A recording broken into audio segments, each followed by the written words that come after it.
¿Alguna vez te has detenido a contemplar, más allá de las páginas sagradas, la monumentalidad brutal de lo que rodeaba a Jesús de Nazaret en su tiempo? No me refiero a sus enseñanzas ni a sus milagros, sino a algo que era tan inmenso, tan abrumador, tan imposible de ignorar, que cualquier persona que lo viera por primera vez caía de rodillas sin necesidad de ninguna revelación divina. Me refiero al templo de Herodes, una de las maravillas de ingeniería más extraordinarias que el mundo antiguo jamás produjo. Una construcción tan descomunal que el propio Jesús la señaló con sus propias manos y pronunció palabras que helaron la sangre de sus discípulos. Y sin embargo, muy pocas veces nos detenemos a preguntarnos lo verdaderamente fascinante. ¿Cómo fue posible levantar semejante coloso hace 2000 años, sin grúas eléctricas, sin cemento moderno, sin maquinaria pesada, sin ingenieros con títulos universitarios? ¿Qué mentes concibieron esa obra? ¿Qué manos la ejecutaron? ¿Qué técnicas? ¿Qué herramientas? ¿Qué niveles absurdos de organización humana fueron necesarios para que esa montaña de piedra blanca se alzara sobre Jerusalén y brillara bajo el sol mediterráneo como si fuera oro derretido? Hoy haremos ese viaje. No un viaje teológico, sino un viaje de ingeniería, de sudor, de barro y de piedra. Queremos entender cómo los seres humanos de hace 2000 años fueron capaces de realizar algo que todavía hoy nos deja sin palabras. Para comprender la magnitud de lo que Herodes el Grande ordenó construir, primero hay que entender el estado en que se encontraba el templo antes de su intervención. El templo original, el de Salomón, había sido arrasado por los babilonios en el año 587 a.C. Lo que existía en tiempos de Herodes era el llamado Segundo Templo, una reconstrucción modesta levantada tras el regreso del exilio babilónico, una estructura que, aunque sagrada, era universalmente reconocida como una sombra pálida de la gloria original. Los ancianos que habían visto el primer templo lloraban al contemplar este segundo, no de emoción, sino de decepción. Era funcional, era santa, pero no era magnífica, y Herodes, un hombre de ambiciones colosales, un político astuto que navegaba entre el poder romano y la sensibilidad judía, vio en ese templo decrépito una oportunidad única: transformarlo en la octava maravilla del mundo conocido. Herodes comenzó a planificar la expansión alrededor del año 20 a.C. Pero lo primero que hizo no fue colocar ninguna piedra. Lo primero que hizo fue resolver un problema de ingeniería que habría derrotado a cualquier constructor menos audaz. El terreno. El monte Moria, la colina sagrada sobre la que se asentaba el templo, era un promontorio natural irregular, con pendientes pronunciadas en todos sus lados. Para crear una plataforma lo suficientemente grande como para albergar el complejo que Herodes imaginaba, no bastaba con excavar o nivelar. Era necesario literalmente crear tierra donde no existía, extender la cima de la montaña artificialmente, construir sobre el vacío. Y eso es exactamente lo que hicieron. Los ingenieros de Herodes diseñaron un sistema de muros de contención de una solidez casi inconcebible. El más famoso de estos muros es el que hoy conocemos como el Muro Occidental, el Muro de los Lamentos, que los judíos veneran hasta el día de hoy. Pero este muro no era en origen un lugar de oración. Era simplemente uno de los 4 muros que sostenían la plataforma artificial. Un muro de contención gigantesco, cuya función era retener millones de toneladas de relleno que permitirían nivelar la cima del monte y crear la enorme explanada conocida como el Monte del Templo. Cuando caminas hoy frente al muro occidental y ves esas hileras de piedras perfectamente colocadas que se elevan decenas de metros sobre tu cabeza, estás viendo ingeniería de retención, no arquitectura decorativa. Es la diferencia entre ver una fachada y ver los cimientos, lo que hace que todo lo demás sea posible. Las piedras utilizadas en estos muros son en sí mismas un testimonio de locura constructiva. Los arqueólogos han documentado bloques individuales de piedra caliza que pesan entre 2 y 8 toneladas cada uno. Pero entre los escombros de la base del muro han encontrado algo que detuvo a más de un investigador con la boca abierta. Una sola piedra que mide aproximadamente 13,5 metros de largo, casi 1 metro de alto, y pesa estimativamente unas 570 toneladas. 570 toneladas. Para poner eso en perspectiva, el avión de carga más grande del mundo que jamás voló, el Antonov An-225 soviético, tenía una capacidad máxima de carga de 250 toneladas. Esta piedra pesa más del doble, y fue cortada, transportada y colocada hace 2000 años por hombres que usaban cuerdas, palancas, rodillos de madera y la fuerza de sus cuerpos. ¿Cómo lo hicieron? Las canteras de donde proviene la mayor parte de esta piedra caliza han sido identificadas al norte de Jerusalén, en un lugar donde la roca aflora naturalmente en grandes formaciones compactas. Los canteros, hombres especializados que constituían una élite dentro de la fuerza de trabajo, utilizaban picos de hierro y cuñas de madera para separar los bloques de la roca madre. La técnica consistía en trazar el contorno deseado, luego perforar una serie de agujeros a lo largo de esa línea e introducir en ellos cuñas de madera seca. Al empapar las cuñas con agua, la madera se expandía de manera uniforme, y la presión generada era suficiente para fracturar la roca a lo largo de la línea predeterminada, con una precisión sorprendente. Era un proceso lento, laborioso, polvoriento, pero enormemente eficaz. La caliza blanda de Jerusalén, relativamente fácil de trabajar cuando recién extraída y aún húmeda, se endurecía al exponerse al aire, lo que la hacía ideal para la construcción. Pero extraer la piedra era apenas el primer desafío. Transportarla era otro problema completamente distinto. Las calzadas romanas que conectaban las grandes ciudades del imperio no estaban pensadas para mover bloques que pesaban cientos de toneladas. Los ingenieros de Herodes tuvieron que construir sus propias rutas de transporte, nivelar el terreno, colocar rodillos de madera bajo los bloques más grandes y usar bueyes y cuerdas de fibra trenzada para arrastrarlos lentamente hacia el sitio de construcción. Se estima que para algunos de los bloques más grandes, el simple traslado desde la cantera podía llevar varias jornadas completas, con equipos de trabajadores relevándose en turnos sin descanso. No había un solo momento de pausa en esta cadena humana de esfuerzo. Cuando un grupo se agotaba, otro tomaba su lugar. El sistema era más parecido a una hormiga gigante que a ninguna cosa que asociemos hoy con la construcción. Una vez en el sitio, los bloques debían ser elevados y colocados con una precisión que todavía asombra a los ingenieros modernos. Las juntas entre piedra y piedra no utilizaban mortero. No hacía falta.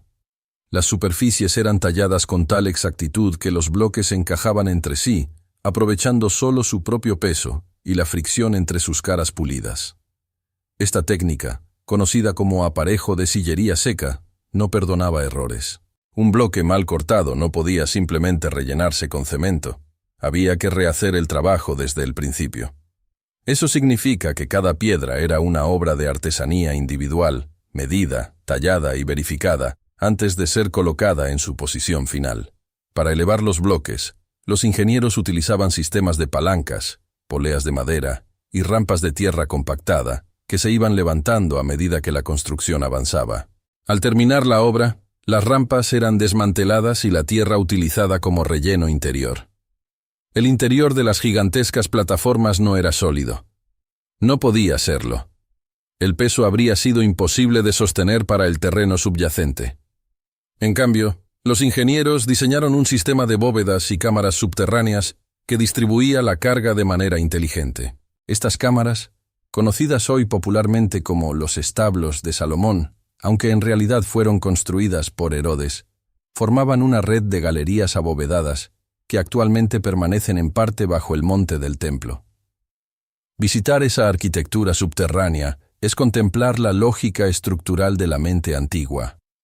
No solo construían hacia arriba, construían hacia adentro, optimizando cada metro cúbico de piedra para que trabajara a favor de la estructura y no en su contra. La escala humana de este proyecto es difícil de imaginar. Los textos de Flavio Josefo, el historiador judío del primer siglo, mencionan que Herodes empleó a 10.000 obreros en las obras del templo. 10.000.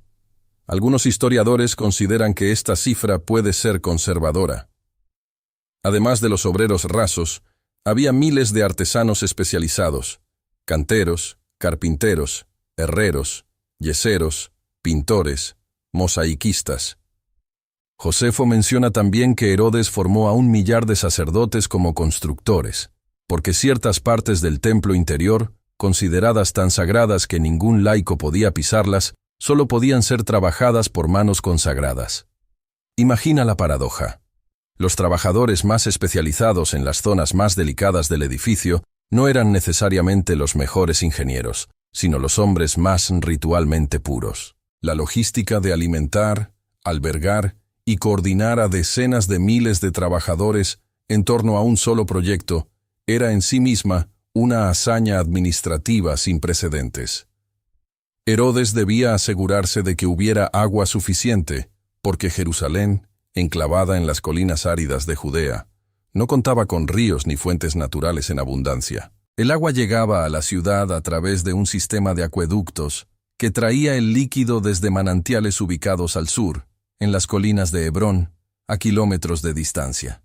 Sin ese agua, no había mezcla para las argamasas auxiliares, no había bebida para los obreros, no había manera de mantener húmeda la madera de las poleas y rodillos, para que no se fracturara. El agua, en la construcción del templo de Herodes, era tan fundamental como la propia piedra. La piedra caliza blanca que recubría los muros y las plataformas era pulida hasta alcanzar una superficie casi especular. Los testimonios de la época son unánimes en describir el efecto visual de Jerusalén vista desde lejos. El templo brillaba bajo el sol como una montaña de nieve. El Talmud recoge una expresión popular de aquel tiempo que decía que quien no había visto el templo de Herodes jamás había visto un edificio hermoso en su vida. Esta blancura no era solo estética, era también una declaración de poder y permanencia. La piedra blanca, limpia, impecable, comunicaba algo que ningún discurso político podía transmitir. Este edificio durará eternamente, y el poder que lo construyó es tan sólido como la roca sobre la que se asienta.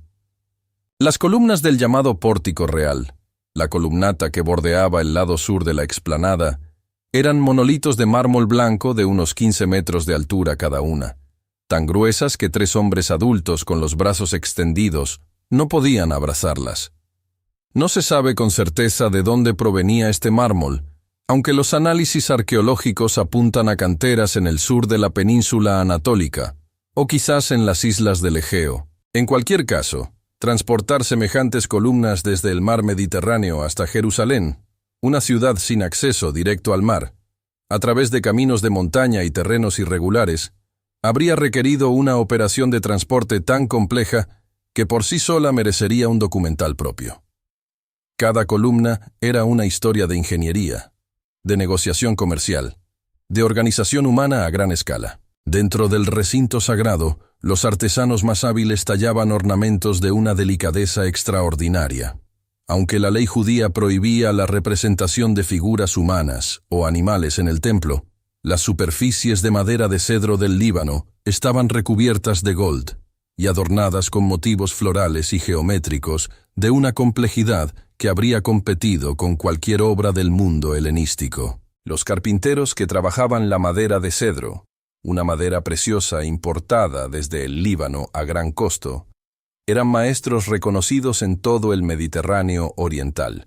La placa de oro que recubría la gran puerta de entrada al santuario interior era tan masiva que se necesitaban 20 hombres para abrir y cerrar esa estructura cada día. Cada ritual cotidiano del templo era en sí mismo un acto de demostración de fuerza física e ingeniería mecánica. Pero tal vez el aspecto más subestimado de toda esta empresa fue el tiempo. La construcción completa del complejo del templo de Herodes no duró años, duró décadas. Herodes inició las obras alrededor del año 20 a.C. y murió en el año 4 a.C. sin ver completada su obra. La construcción continuó bajo sus sucesores y no se terminó hasta aproximadamente el año 63 después de Cristo, solo 7 años antes de que los romanos la destruyeran completamente durante el asedio de Jerusalén en el año 70. En total, la construcción del templo duró más de 80 años. Generaciones enteras de canteros, artesanos y obreros pasaron su vida entera trabajando en este proyecto sin llegar a verlo terminado. Era un contrato con la eternidad, Un esfuerzo multigeneracional de una ambición que ningún individuo podía completar solo, pero que colectivamente la humanidad era capaz de consumar.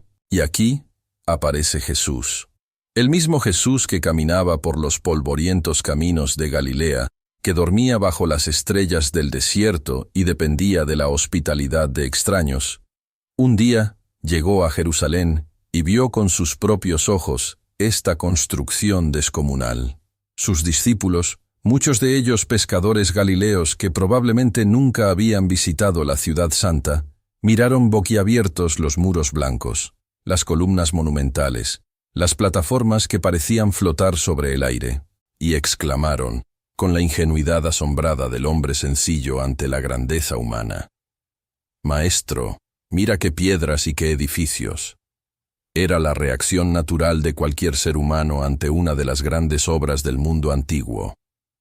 Pero Jesús respondió de una manera que debió resultar incomprensible para ellos en ese momento. ¿Ves estos grandes edificios? No quedará piedra sobre piedra que no sea derribada. En el año 70 después de Cristo, exactamente eso ocurrió. Lo que quedó fue el muro occidental. El muro de contención, la ingeniería más primaria y más sólida del complejo, la estructura que no era templo sino simple soporte de tierra, fue lo único que los romanos no pudieron o no quisieron demoler completamente. Y paradójicamente, ese muro que sostenía el peso de millones de toneladas de piedra, se convirtió en el monumento religioso más sagrado del judaísmo. La ingeniería sobrevivió a la teología.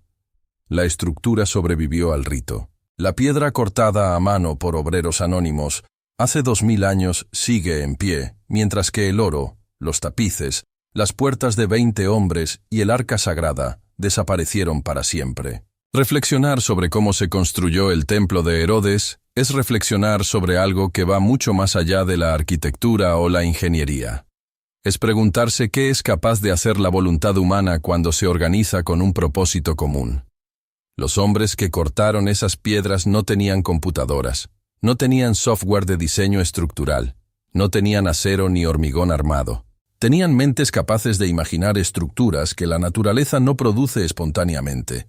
Tenían manos capaces de ejecutar con precisión milimétrica y tenían la capacidad de coordinarse en decenas de miles para convertir una montaña irregular en una plataforma perfectamente nivelada, coronada por uno de los edificios más grandes que el mundo antiguo haya conocido. Y lo hicieron durante más de 80 años, pasando el conocimiento de padre a hijo, de maestro a aprendiz, a través de generaciones enteras que no vivirían para ver el resultado terminado, pero que confiaban en que el trabajo que estaban haciendo era parte de algo más grande que cualquier vida individual. Hay algo profundamente humano en eso.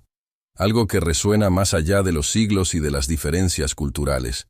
La capacidad de construir para el futuro, de invertir esfuerzo en algo que no veremos completado, de creer que el trabajo cotidiano, por humilde y anónimo que parezca, forma parte de una obra que trasciende al individuo. Los canteros anónimos que pasaron su vida entera tallando bloques en las canteras al norte de Jerusalén, no dejaron sus nombres grabados en ningún lugar. No hay placas conmemorativas, no hay registros individuales, pero su trabajo aún está ahí, visible, tangible, indestructible después de 2 milenios. Cada vez que alguien se acerca al muro occidental y apoya su mano sobre esa piedra milenaria, está tocando el trabajo de un hombre que vivió, sudó, soñó y murió hace 2000 años sin saber que su esfuerzo llegaría hasta aquí. Esa es, quizás, la forma más pura de inmortalidad que existe. No la que otorgan los nombres grabados en mármol, sino la que construyen en silencio las manos que trabajan piedra a piedra, bloque a bloque, generación a generación, en el largo y penoso y glorioso esfuerzo de hacer que algo permanezca.